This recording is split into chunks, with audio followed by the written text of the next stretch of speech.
야구야구 김영준입니다. 이정우의 행선지가 빠르게 결정됐습니다. 이정우는 샌프란시스코 자이언츠와 6년 1억 1,300만 달러 계약에 합의한 것으로 알려졌습니다. 처음 보도한 사람은 친 보라스 기자이자 보라스 특종을 독점하고 있는 존 헤이먼입니다. 이정우는 메이저리그 팀들과 1월 4일까지 협상이 가능했지만 보라스는 지난해 요시다 계약을 포스팅 개시 다음 날에 완료했던 것처럼 이정우도 속전속결로 처리했습니다. 1억 1,300만 달러는 우리 돈으로 1,490억에 해당되기 때문에 이정우는 연간 248억을 받게 됐습니다. 일반적으로 메이저리그 선수들의 실수령액은 계약 금액의 절반 정도입니다. 이정우는 이로써 한국과 일본의 포스팅 제도 역사상 새로운 역사를 쓰게 됐습니다. 지금까지 한국 선수의 포스팅 계약 순위는 1위가 6년 3,600만 달러의 류현진, 2위가 4년 2,800만 달러의 김하성, 3위가 4년 1,200만 달러의 박병호, 4위가 4년 1,100만 달러의 강정호,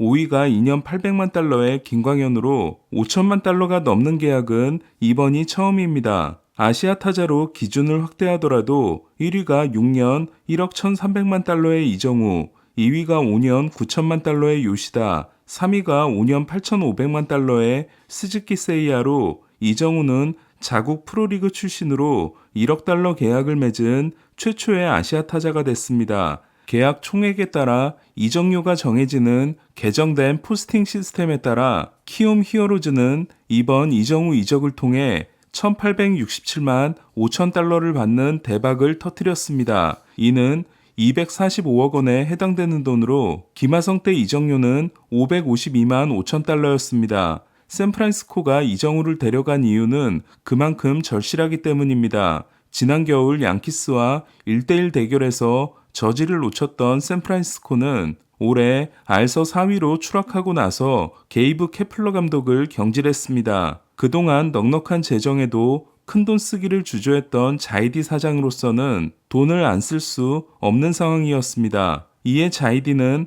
오타니와 야마모토를 메인 타깃으로 설정하지만 오타니는 최대 라이벌인 다저스로 갔고 야마모토 영입 경쟁에서도 유력 후보가 아닌 상황입니다. 당초 포스트 시즌의 3대 과제를 에이스급 선발 투수, 유격수 뎁스를 늘려줄 선수, 확실한 주전 중견수로 설정했던 자이디는 이정우를 선택했습니다. 샌프란시스코는 콤포토, 야스트렘스키, 해니거 등 올해 선발로 15경기 이상 내보낸 외야수가 9명에 달했지만 구단 합체가 일어나기는커녕 외야수 공격력에서 25위에 그친 바 있습니다.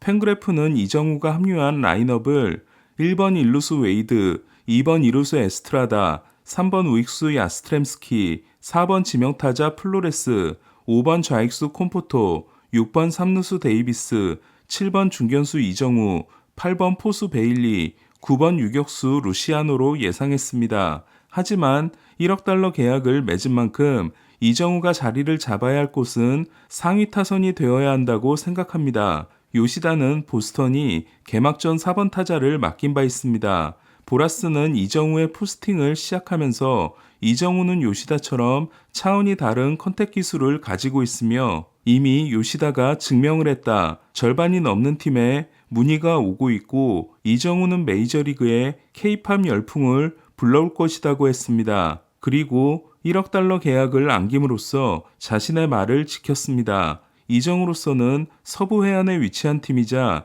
다저스와 함께 서부 최고의 명문 구단인 샌프란시스코에 입단한 게 고무적일 수밖에 없습니다. 당초 이정우 스카우팅에 가장 열심인 팀은 샌디에고였지만 저는 샌디에고가 소토 트레이드 후에도 돈싸움에서는 샌프란시스코를 이길 수 없기 때문에 샌프란시스코가 더 유력한 것 같다고 말씀드렸던 바 있습니다. 이정우의 샌프행에 있어 걱정인 부분은 바로 홈구장입니다. 과거 베리 본즈가 스플래시 히트를 펑펑 날리면서 좌타자가 홈런을 치기에 유리한 구장으로 오해를 받은 적도 있지만 그 반대이기 때문입니다. 2019년 오라클 파크는 파울 지역에 있던 불펜을 센터 펜스 뒤로 넣으면서 센터 펜스를 많이 앞으로 당겼지만 윌리 메이스의 등번호 24번에 해당되는 24피트, 7.3m의 벽돌벽으로 되어 있는 우측 펜스와 맥코비만에서 불어오는 역풍이 우측으로 날아가는 홈런의 숫자를